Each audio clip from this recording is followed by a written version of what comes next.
So that means it's basically just little edits in there. Only a very little edits in there thrown in there. Which I call them slideshow videos. Which is worse than anything. And that's the reason why my plan is to get BFDIA cancelled.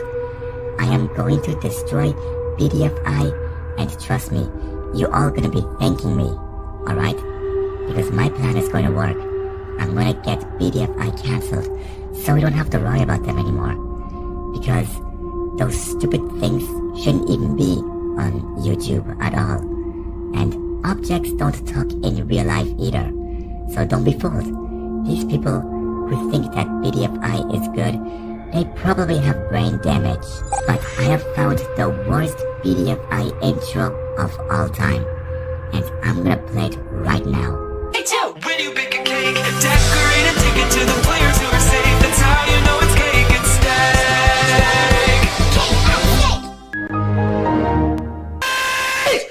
So jetzt Wurz!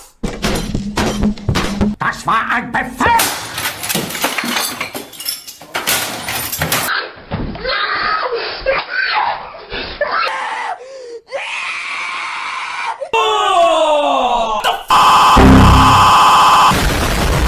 Words can't even describe how awful this intro was. That was literally the worst intro I have ever seen on any YouTube video I saw.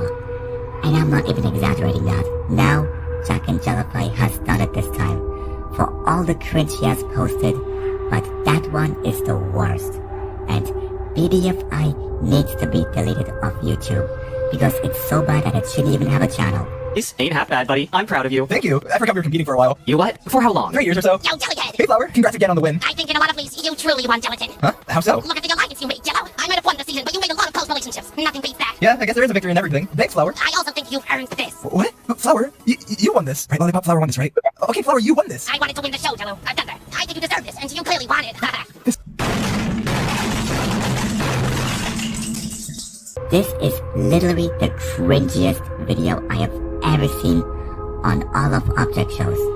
I have never thought that this cringe animations could be so disturbing to watch, and I wish I have never saw them in the first place. Because the amount of cringe they have in there, it's just a big no-no. Hello, I'm Carrie, and I'm making this video called Let's Keep BFDIA. I'm doing great. What? Hey, oh, listen, I was really sorry to hear about your dad. He thinks BFDIA is gonna stay on YouTube, huh? Well, I don't think so. Because BFDIA is getting cancelled. Because in reality, BFDIA is just a complete disaster. It's cringe. It's slideshow videos with no effort. And yeah, and I am going to get BFDIA cancelled, and you're gonna be thanking me. So yeah, so BFDIA is all cringe. Battle for Dream Island, more like dumpster for Dream Island, because BFDIA is getting cancelled by me. BFDIA is got to be the fakest object show I have ever seen on YouTube. And trust me, because objects don't talk in real life, it's fake. But anyways, I'm gonna end this video right here because I need to post this video on YouTube before Jack and Jellyfish's new episode. But I promise to you and I promise to everyone that I'm going to get this stupid object show cancelled.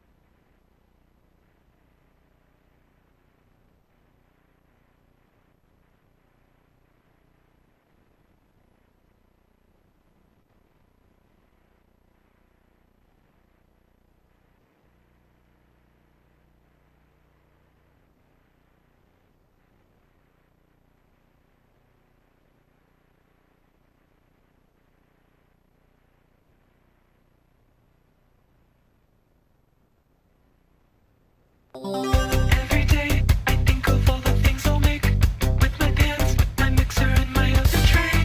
Get the eggs, the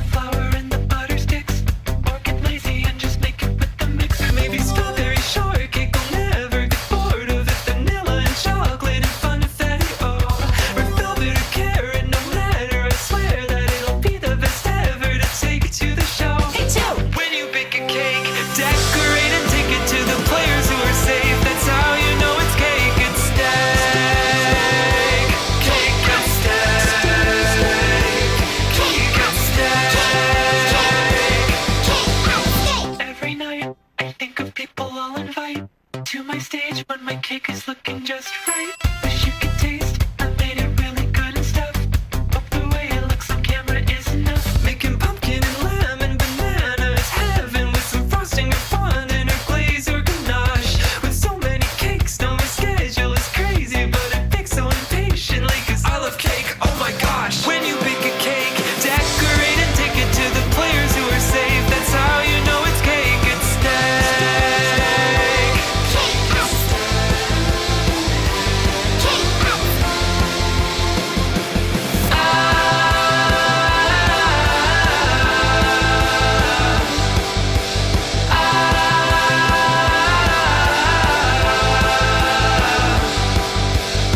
Here's an exclusive recipe for the ice cake. Ooh, you take the ice and you make it slices. And the dirt cake. You get the dirt. Here's another exclusive recipe for the oil cake. You go to the oil and put the oil berry in the cake, and the metal effects will get breakneck when you blink. When you bake a cake, decorate and take it to the players who are safe. Hey, two! When you bake a cake, decorate and take it to the players who are safe. That's how you know it's cake. It's steak.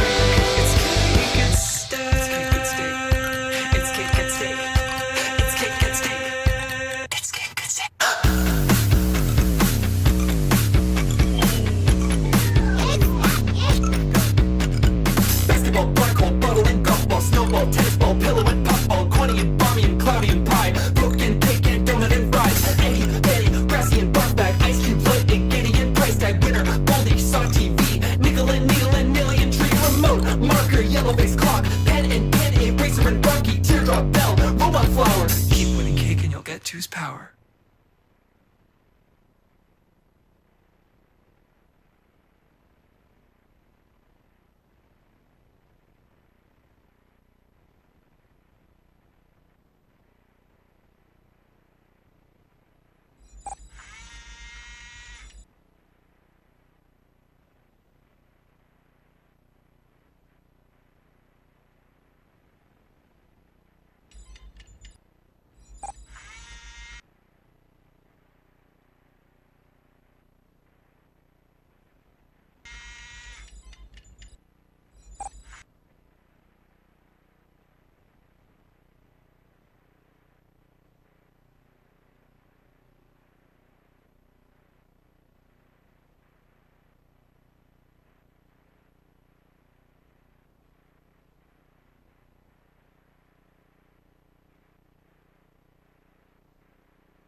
You know why? It's a car designed around you. Welcome to Watch Mojo, and today we're looking at some of the most memorable product failures in history. Sweeter, bolder, better. You're insane. Number 30, Harley-Davidson Cologne. All my life, I wanted a Harley-Davidson. And with the $10,000 I'm saving on that wedding, I can get the hog of life. Who do you think of when you think of perfume and colognes?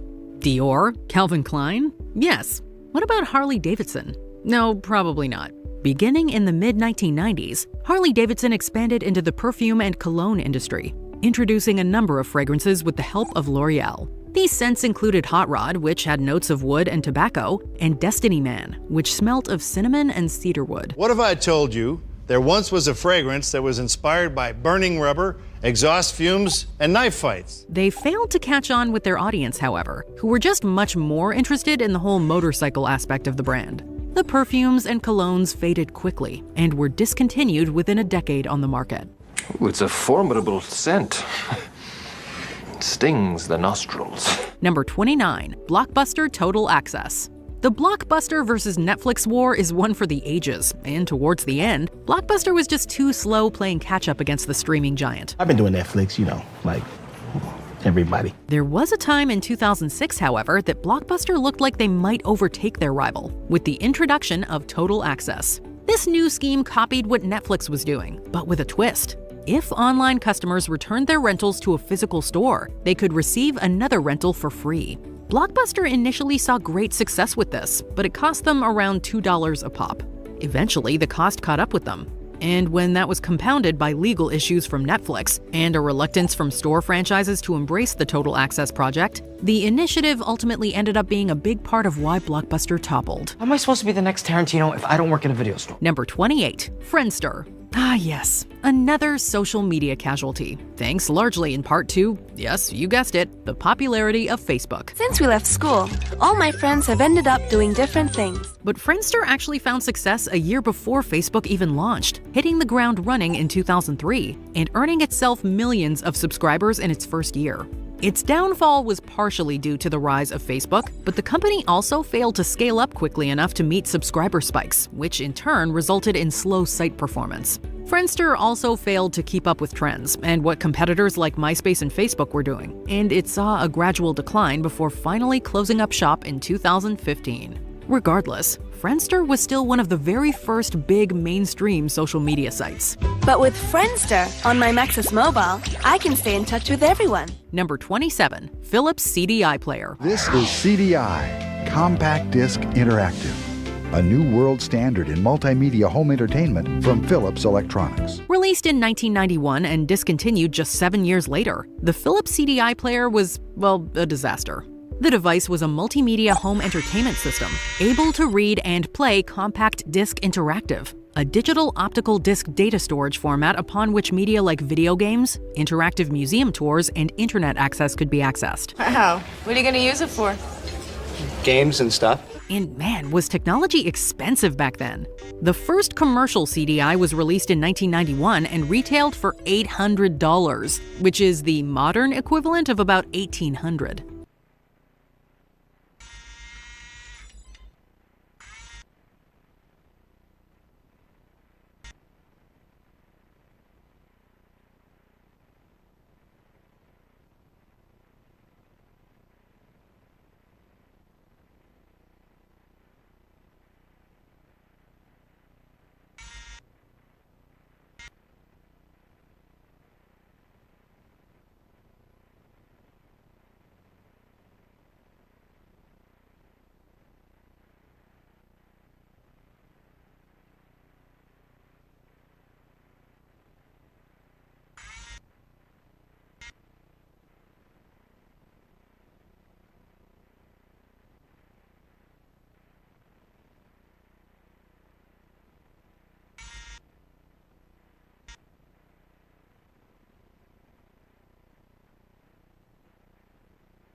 This high price tag was a major detriment to the device, as it was forced to compete with much cheaper multimedia PCs. Furthermore, the tech was considered outdated even at the time of release, and it received bad reviews from major outlets. The CDI only sold about 400,000 units before it was quietly discontinued in 1998. Awesome. Awesome is right. Awesome sound, awesome pictures, awesome choices. Number 26, Microsoft Kin. Marketing experts will probably tell you 1,000 reasons why Microsoft's range of Kin smartphones failed in 2010. In reality, though, it's very, very simple. The Kin 1 and 2 were aimed at the youth market, but they didn't support apps. Like, what is that about? If you wanted to check in and update your social media streams on your Kin, you had to go through a browser. This is in the era of the app-happy iPhone. Oh, and by the way, it was really expensive to buy as well. Microsoft's Kin range was discontinued about a year later. Throw it in the ocean. Number 25, Cosmopolitan Yogurt. Oh, this is terrible. Fat. Oh, it stinks. Mine too. We got one more day. I can't eat this. If we learn anything from this list, it's that established companies should probably stay in their own lanes. Enter Cosmopolitan Yogurt, a special yogurt made by the popular fashion magazine. Why? We really don't know. Released in 1999, Cosmopolitan Yogurt was not the first thing that people reached for in the dairy aisle. Probably because they, like us, were thinking, why is Cosmo making yogurt? Hello. Hello. Magazine, interview, Cosmo, can't flake twice. Well, I think this is a little bit more important than Cosmo, don't you? The brand was handily outsold by competitors, and the magazine company left the yogurt market after about a year and a half. And somehow, this isn't even the only yogurt-themed failure. In 1979, Clairol released Touch of Yogurt shampoo, which some confused buyers even ingested. Touch of yogurt, get the touch. Number 24, Windows Vista. Vista launched in 2007 and was a replacement for the well-thought-of Windows XP. People were excited, but that didn't last long. From the moment it launched, people everywhere were pulling out their hair due to incompatibility issues with their current computers, despite promises from Windows that that wouldn't happen. So Windows 95 was key to its era, and Windows Vista is key to the era we have today. Users were forced to upgrade due to increased hardware requirements, and the general speed and performance of Vista was, well, not good. Loads of Windows users remained on the XP system and refused to switch, waiting for things to get better. Thankfully, they did when Windows 7 launched in 2009. No, give us the glorified Windows Vista. Number 23, Lawn Darts. Frivolous lawsuits are chasing good people out of business. People who sell propane, people who manufacture flu vaccine, and people who make lawn darts. In hindsight, making a metal-tipped toy that kids throw in the air maybe wasn't the greatest idea. A variation on horseshoes, lawn darts are tossed or thrown towards the target sitting a number of feet away. While modern lawn darts are quite safe, this wasn't the case back in the day. Like real darts, they were pointed and incredibly sharp, and thousands of minors were hospitalized after injuring themselves with the toys. Do you have any idea what could happen if you play around with one of these? The FDA designated lawn darts as a mechanical hazard in 1970 and banned them from toy stores. But it wasn't until 1987, when a California girl tragically lost her life, that they were banned entirely in both the United States and Canada. A rope, shovel, bag of lime, and some lawn darts. Number 22, Nintendo Wii U. What? Oh, it is time for Wii U. The Wii U is a great innovative console with an awesome games library, and it's bookended by the super successful Nintendo Wii and Nintendo Switch. So what gives? Well, Nintendo's marketing of the Wii U when it was launched in 2012 was just confusing. It carried a similar name to the Wii, but it wasn't merely an accessory for the Wii. It was a separate console. And the controller was also a screen, so you could play it handheld, but you could also connect it to a TV. It was kind of like an early iteration of the Switch, but it didn't seem like the gaming world was ready for it. The high price tag did not help its cause either. Losing isn't fun, is it? Number 21, 3D TV. Samsung 3D TV, the world's first 3D LED TV. Samsung, LG, Sony, take your pick. There were tons of major tech brands that dipped their toe into the 3D TV market, and ultimately came out wondering where it all went wrong. The 3D TV hype peaked around 2012, just a few years after James Cameron unleashed Avatar on the world. People were enjoying 3D movies and live sports events from the comfort of their living rooms, thanks to the use of specific displays and glasses. But it didn't take long for the fad to fizzle. Many got bored of it fast or just couldn't be bothered to fiddle with 3D glasses, especially with the rising popularity of ultra-clear 4K TVs and curved displays, which enhance the viewing experience with no extra effort. Maybe they'll make a comeback? So, how smart is your 3D? Number 20, the DMC-12. This one may come as a surprise considering it has unending popularity, a rabid fanbase, and pop culture cred courtesy of its use in Back to the Future.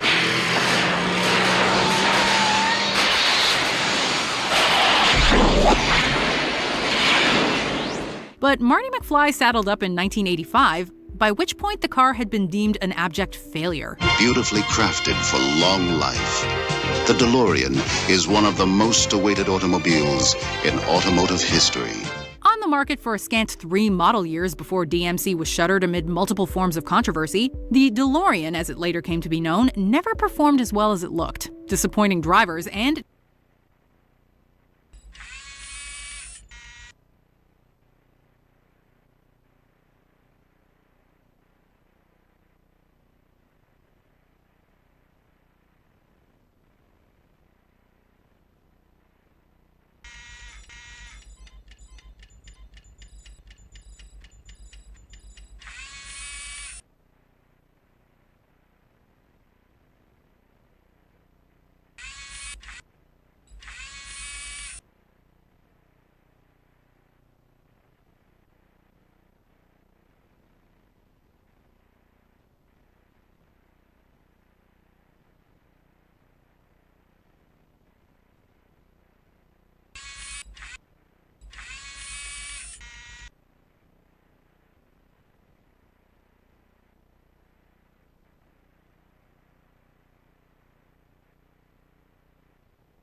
turning off would-be owners.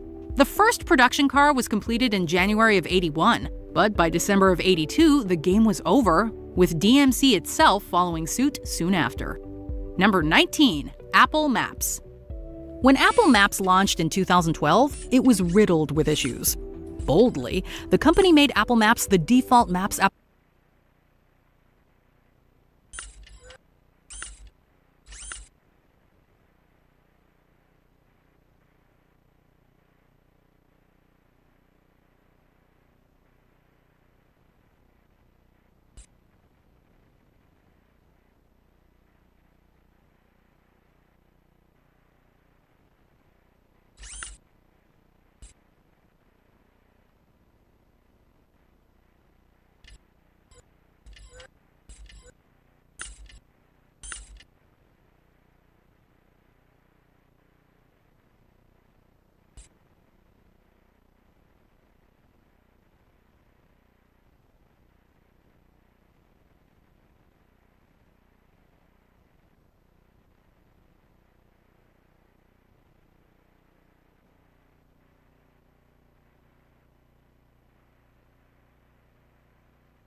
application on iPhones, and boy did people hate it. Tim Cook even issued a public apology for all of the problems the application had. Some of these problems included misspelled place names and locations being placed miles from where they actually were.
Since then, Apple has improved some features, but its reputation hasn't fully recovered. And in terms of users, Google Maps remains way ahead. Don't tell me this is Zune bad.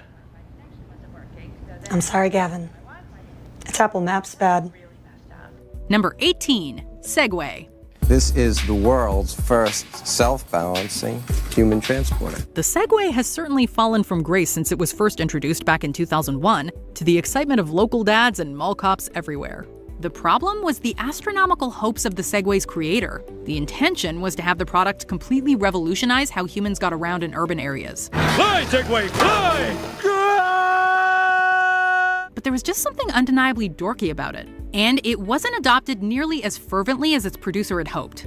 In an unfortunate turn of events, the product's viability died with the company owner Jimmy Heselden, who was killed when he fell off a cliff while riding his Segway scooter through the English countryside.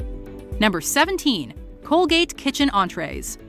In the 1980s, frozen meals were popular and prevalent, so that's perhaps why Colgate, best known for their line of toothpastes, decided to get into the market, because why not? But there's something distinctly unappetizing about the name Colgate Kitchen Entrees. What a cool taste! Let me try! No one wants to be slumming it with a half-frozen, half-overcooked plate of gruel and be reminded of fluoride-enhanced mint-flavored grit cream. Anyone who's ever had a glass of OJ after brushing their teeth knows toothpaste and food do not mix. Sorry, but we will pass on this one. Number 16, Coors Rocky Mountain Sparkling Water. You will start to notice a trend on our list that many of the entries involve companies leaving their comfort zones in an attempt to branch out into new markets.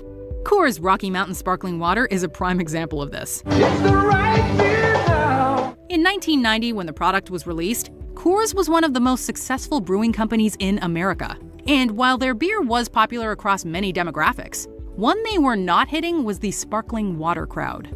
But people didn't want to drink bubbly water that perhaps tasted like ultralight beer, and the trademark expired a few years after launch. Number 15, Virtual Boy. In the mid-90s, Nintendo was thriving. Their Super Nintendo, released in 1990, was a massive success, but a few short years later, they delivered a serious flop. The Virtual Boy was marketed as the first 3D gaming console, and there were many issues in development, causing it to be released before it was properly finished. I know they're really, really bad for your eyes, so you could only play them 20 minutes at a time. The company had decided to shift its focus onto their next idea, the N64, and they were right to do so. The Virtual Boy was a big disappointment, with poor 3D effects and a big price tag, not to mention concerns of it affecting the health of users. Number 14, Microsoft Bob. Back in 1995, the masses weren't exactly computer savvy, so we can understand the thinking behind the launch of the Microsoft Bob. This was an operating system interface that made your desktop look like a house, with each application corresponding to a regular household item. The whole point is that you don't have to find the clock application somewhere in your computer. You can just think, hey, look, there's a clock, click on it. The idea wasn't a terrible one, but it used a ton of processing power, which most home computers didn't have in excess in 1995. It was discontinued shortly after launch. To make matters even worse, it gave the world Clippy, and perhaps worse still, Comic Sans was actually invented for use in Microsoft Bob, even though they didn't end up using it on the interface. Number 13, HD DVD.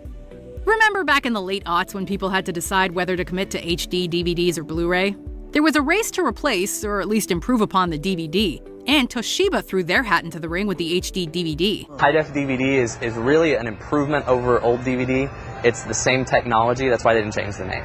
There wasn't anything wrong with the HD DVD per se, but it simply lost the war against Blu-ray, and 2 years after its release, it was discontinued. Unfortunately for consumers, many had invested in HD DVD players which were essentially made obsolete, or at least of limited use. Although some may now say the same about physical media in general, so is there a real winner here? Number 12, the Arch Deluxe. Over the years, McDonald's has introduced dozens of new menu items. Some are hits and some are definite misses. The Arch Deluxe was marketed as a burger with a grown-up taste, and the ad campaign focused on getting adults with sophisticated palates to try it. The soft, comforting potato roll, I'm in the zone, all layered together in one symphony of taste. The company spent over $300 million on development and marketing for the Arch Deluxe, and yet it didn't meet sales expectations. There was nothing in particular wrong with the burger, which was pretty standard with additions like peppered bacon, leaf lettuce, and a special mayo and mustard sauce. Arch. Daryl? The new Arch Deluxe? Yeah, I was gonna say that. But consumers just weren't biting, and the Arch Deluxe went McBye-bye soon after. Number 11, Zune. Back in the mid-aughts, it was tough to compete with Apple's hugely successful iPod, but some companies tried anyway to varying results. Microsoft produced its own MP3 player called the Zune, which was released in 2006 and managed to stick around until 2012, though in the latter years it was definitely not selling much. The performance of the Zune never quite matched up to that of its competitors, and in an embarrassing instance in 2008, most of the 30GB Zunes completely stopped working on New Year's Eve because they forgot to account for the extra day in the leap year. I stood in front of a case of iPods and I bought a Zune. What's a Zune? Yep, exactly. Number 10, Easy Squirt Colored Ketchup. Kids historically love ketchup, so it makes sense that Heinz, the world's best-known maker of ketchup, decided to market ketchup directly to children with its Easy Squirt line.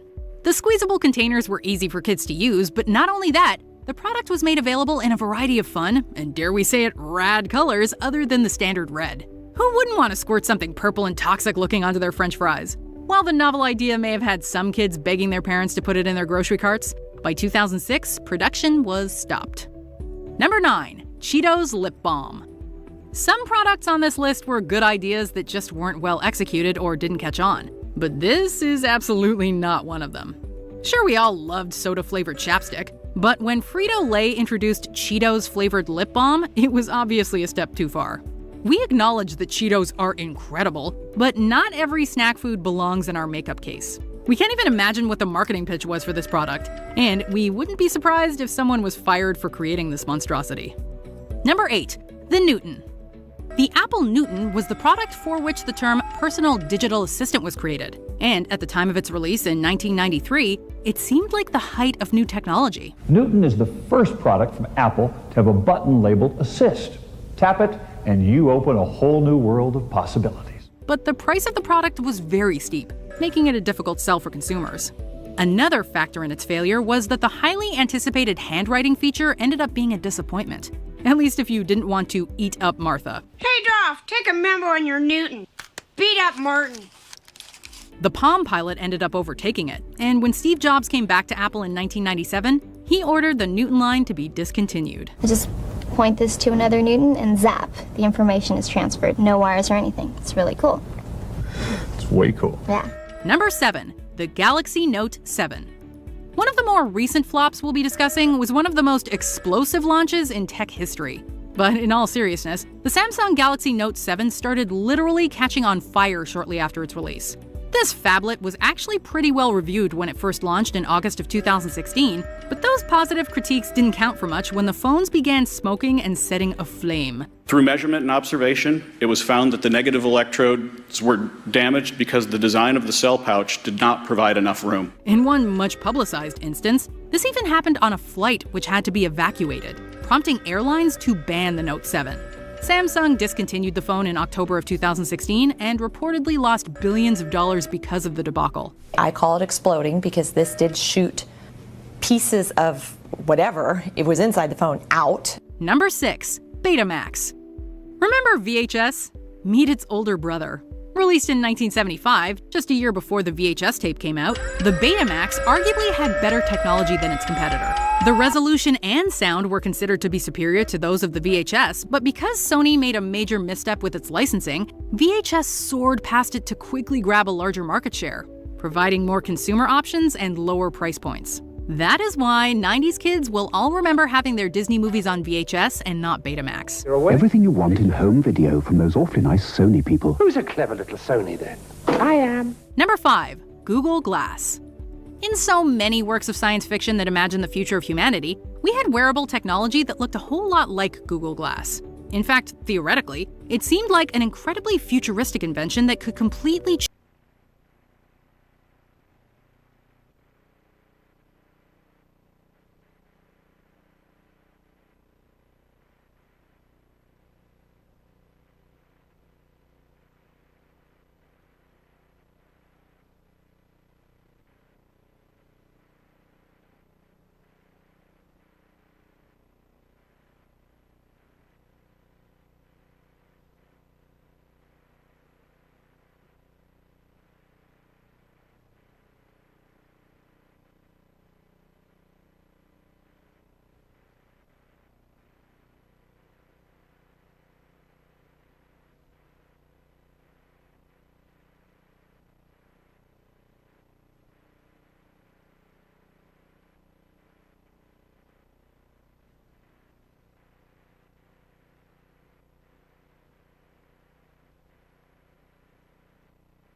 change the way we viewed the world. You can tap on any card to see more.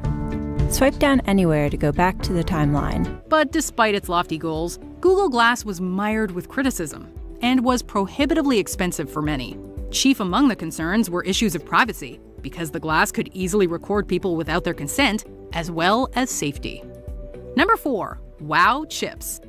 Consumers should probably be smart enough to be wary of low-fat potato chips, but when Wow chips were released by Lay's in 1998, no one could have imagined the fallout. You see, they were made with a fat alternative called olestra, which caused, let's just say, gastrointestinal distress. That is, visits to the bathroom. It seems the folks who made Crisco had come up with Olean, an oil that fries up snacks without adding any fat or calories. How this was not discovered during the development phase, we'll never know. But the end result was that Lay's was forced to put a warning on all bags reading, "This product contains olestra. Olestra may cause abdominal cramping and loose stools." Now that is not exactly great marketing material.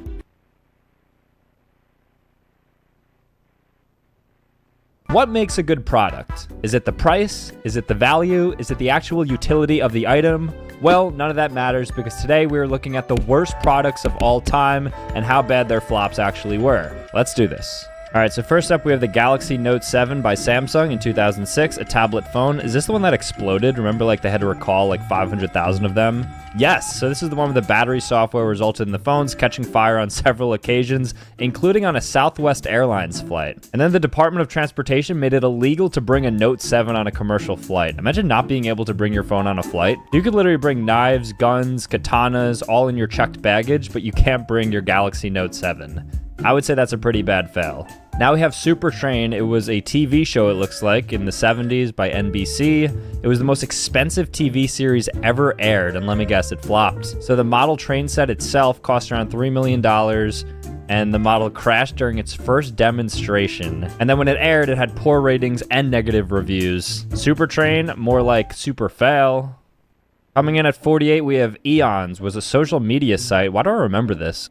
It was for baby boomers. Well, there's your issue right there. And other internet users over the age of 50. The writing was on the wall. To create a social network for boomers is quite literally the dumbest thing you can do because they're already on Facebook. Also YouTube. Shout out to all the 50-plus-year-olds out there. I know there's a few of you, but demonstrated by my demographics right here. All right, so that one's pretty apparent. Mars Needs Moms. I mean, that's already one of the worst titles I've ever seen. It was a Disney movie. It grossed only $6.9 million in its opening weekend, despite having a $150 million budget. So what was the worst? So it was one of the worst flops in cinema history, and they say that the motion capture technology was still in its infancy. I would just fire everybody involved with the film. Just a clean slate from 2011 onwards. Mobile ESPN. So what is this? Was it an app? So mobile ESPN required users to buy a specific phone just so they can consume ESPN content as part of the subscription. All right, so basically it cost ESPN $150 million to roll out this service that's asking me to get an ESPN-specific phone. You know what? The only benefit of the doubt I'll give them is nobody knew what, like, the landscape of apps looked like back then. So they were just trying something new. Sometimes you gotta fail to grow. Now we have Lisa, produced by Apple. That's a pretty cool name for a computer. So it was a PC. Obviously looks like a microwave. This was a high-end personal computer with a graphical user interface, and it cost $10,000, which is roughly $25,000 today. They sold just 100,000 units. I love that they say that, and meanwhile that like translates to, I can't do math, but probably $100 million. What was their budget on it? $50 million. Did they not make profit on this, or am I just dumb and not good at math? But yeah, I would never buy a $25,000 computer, and I live my life on the computer. I mean, I touch grass. I'm saying, like, my career, like, you know what, I make YouTube video. Okay, yeah. Anyways, now we have Hot Wheels and Barbie computers. I'll tell you what, if you released a Barbie computer in July when that movie drops, that thing is going to sell units. So in 1999, Mattel announced that it entered a licensing agreement to sell Barbie and Hot Wheels computer. But I'm assuming, like, the software and all the actual chips and infrastructure of the computer isn't actually owned by Mattel, right? Like, it's got to be, like, just a branded existing computer. The move was a part to reconcile the declining sales of Barbie dolls. So Barbie dolls were failing in 99? I thought that was like the golden era. Crystal Pepsi, So this is just regular cola, but was clear and caffeine free. So it's basically everything you like about cola stripped out. So, oh, I like the caffeine, gone. Oh, I like the color in the bubbles, gone. How about Crystal Pepsi? It looks like seltzer. That's really gonna sell things. They're 2 years after its release, and it was discontinued. Bye-bye. Next up is the Virtual Boy, a portable game console from Nintendo, and this was basically a foray into virtual reality, which is very early. You're like almost 30 years ahead of your time. That's pretty impressive. I like how they say sold just 770,000 units globally. I feel like at the time, that's pretty meaningful units. Like if you sell everything for like $100, you're basically making $100 million on this. iStrain, yeah, they just weren't ready for it yet. I wasn't even born yet. Crazy world. Now we have Quickster, which was introduced by Netflix. I actually remember this one. Yeah, delivered by mail DVD rental service. It was this and Redbox. Do you guys remember? Maybe you do, maybe you don't. It's like you used to go to a Walgreens and there was this red box that you would just, for some reason, it was like a vending machine of DVDs, and you would just buy it there, and you'd have to return it, I guess, just like Blockbuster style. But Quickster was that, but then they delivered it to you. So it was like the Amazon of movies. And then they're like, wait, let's just upload the movies to streaming services, and you can just buy it at your home. And then, yeah, obviously failed. 47 Ronin was a movie with Keanu Reeves. It lost $150 million, though. That's interesting, because I don't think this man has ever taken an L in his life until this, I guess. But the fact that he's able to avoid this and nobody knows that he even made this movie, I think is a win. Microsoft Bob. Okay, and it was a user interface. This reminds me of that paperclip. What's his name? He's so annoying, that paperclip. If you're in the comment section right now and you're like, oh, Sam, like, that's his name, just please refrain from doing it, because it's going to bring up very bad memories. I think his name was Clippy, actually. It's starting to resurface now, all the trauma from me having to interact with him. But anyways, Bob seems to be maybe a bit more friendly. I like his glasses, right? Glasses convey his intelligence. Maybe I should get some. Arch Deluxe, the burger with the grown-up taste. So it was a more gastronomic, higher-end hamburger with a grown-up taste. One commercial featured a child unable to enjoy it, but the adult can. They spent about $200 million, and they missed their billion-dollar expectation set for the first year, and then they discontinued it. I like what they went for, but again, sometimes going luxury, you have to know your market. Like the people who eat McDonald's, actually everybody eats McDonald's, what am I saying? But regardless, gourmet is just not your style. Stick to what you're good at, and that's it. Google Plus. Do you remember you had to create a Google Plus account to comment on YouTube back in like 2010? Like right now, imagine you had to create a Google Plus account to write, Sam's the type of guy, in the YouTube comment section. Maybe that would actually be a good thing. All right, anyways, now we have Wow Chips made by Frito-Lay. So it was a snack. Of course, here we go. They want to do the healthy snacking alternative. When are people going to learn that nobody actually wants to be healthy? They say they want to, but when push comes to shove and you have the taste of it in your mouth, you're like, wait a second, why don't I just have normal Doritos? It happened with thin Oreos. Hey, I just want double stuffed. It happens with all these like protein ice creams. Just give me Ben & Jerry's. Every single step of the way, people say they want to be healthy, and they always default to the unhealthy things. So you have to learn your lessons. All right, moving on to cars, we have the Edsel in 1957 from Ford. Edsel was the name of Henry Ford's son. It was supposed to be the car of the future, and they dubbed it E-Day. Nice campaign. Commercial disaster because it was overpriced, not futuristic, and generally ugly. I mean, it is ugly, but it does remind me of the 60s. They lost about $350 million on it. That is obviously a flop. Home, created by Facebook. Why do I not remember this? What? There was an app created by Facebook called Home. So it converts the home screen into a Facebook news feed, which is a decent idea because Apple does that now with their Apple News tab. If you swipe to the left and you have one of your widgets set as it, it's like effectively the same thing. So again, I think they were just pretty early, 10 years too early. Easy Squirt. Before I read this, I just want to make it known that Easy Squirt is not actually a bad product, and it failed because of dumb reasons. Whatever they're about to say is completely wrong, and Easy Squirt is actually great ketchup, and I loved it, especially the green one. I thought it was pretty cool. So the issue, they said, is that the novelty wore off quickly, and sales started to decline. At least they acknowledged it had like a sort of novelty, because I remember I'd come home from school, and like we were grilling and stuff. We had the Easy Squirt. Everyone was getting a squirt. You get a squirt. You get a squirt. You get a squirt. Blue, red, green, all the different colors. Just created like a real vibrance on the food. The DH-106 Comet, made by De Havilland. It was an airplane. I don't know why airplanes fail. Let's go ahead and see this. Encountered several unexplained fatal crashes. Okay, that'll do it. All right, next up we have Persil Power, a stain remover by Unilever, who owns pretty much every product you've ever consumed in your life. I had a really good stain removal formula called Accelerator, but the issue was that it damaged clothes at high temperatures. So it's like you put the Tide to Go in your shirt, you put it into the washing machine, and then you're like, wait a second, why is my shirt purple? Harley Davidson perfume. This is the one thing I don't even think we need to read this for. Harley Davidson perfume. I mean, who's trying to smell like castor motor oil? All right, we have Colgate kitchen entrees. All right, so basically they created pre-prepared frozen meals, but Americans had plenty of other options in the 80s, perhaps because consumers naturally associated the Colgate name with toothpaste. You think? All right, so now we have New Coke in 1985. So this was launched to celebrate the 100-year anniversary of the original formula. And of course, when you take something away from somebody that they previously liked, there's going to be outrage. And then they sneakily brought back Coca-Cola, the old formula, and rebranded it as Coca-Cola Classic. And then New Coke was just completely phased. Like, why would you think this is a good idea? Why evolve from a product that gave you 100 years of longevity. I think the average lifespan of a company is like 7 years. So you did what?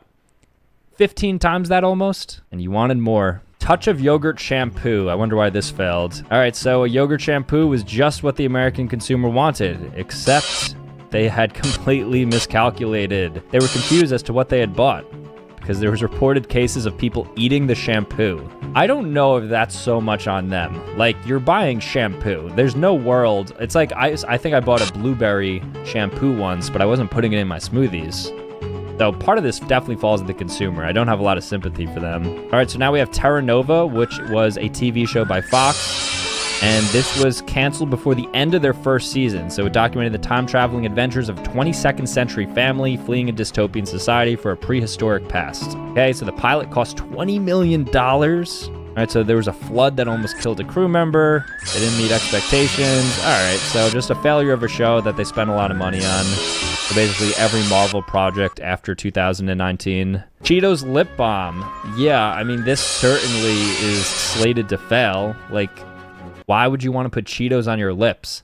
In fact, people try to get Cheetos off of them. Like, if you have Cheetos on your hands, I'm not actually going to suck my fingers. I feel like that would be a bit weird. But you get the point, right? Like, you want Cheetos in your mouth, not on your mouth. The whole point is to lick it off.